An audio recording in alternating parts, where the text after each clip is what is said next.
Good morning guys, sa video na to mag-artificial insemination or AI tayo sa aking F2GIL.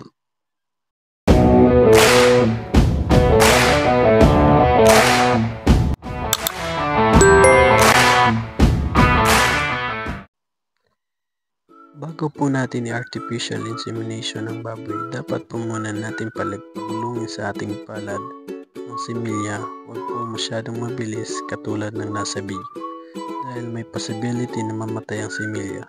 Pinas forward ko lamang po ito nang sa ganon ay maging maiksi ang ating video.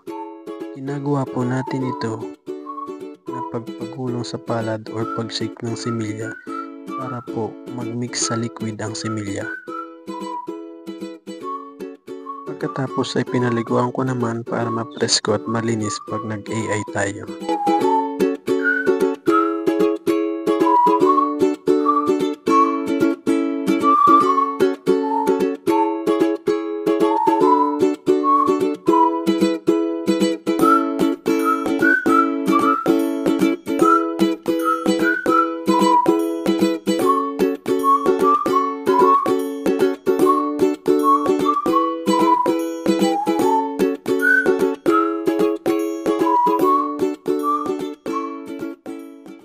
Makikita po ninyo na pulang-pula na ang bulba ng ating baboy. Sign po yan na nag-hit na ang ating baboy.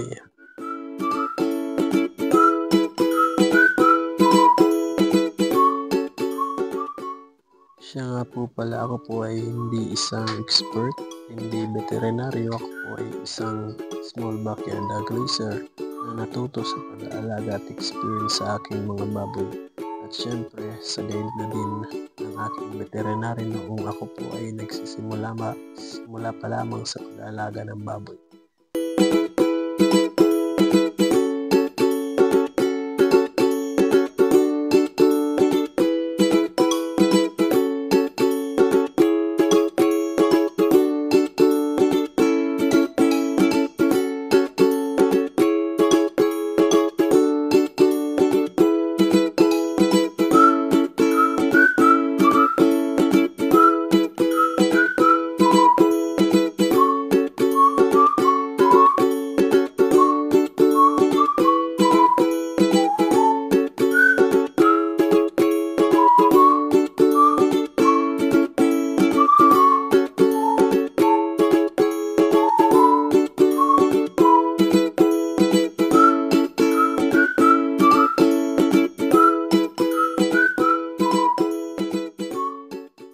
Sa pagpasok naman po ng catheter, kailangan naka-slant at hindi po nakahiga.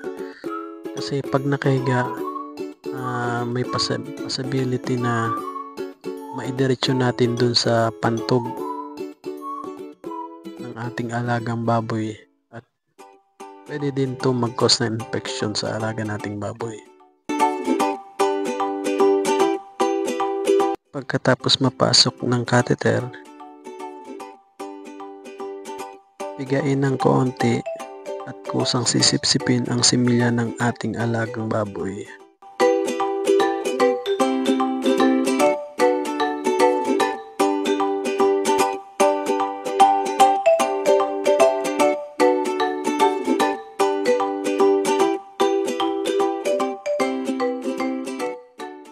Mapapansin niyo po ang plastic bottle na na-flat.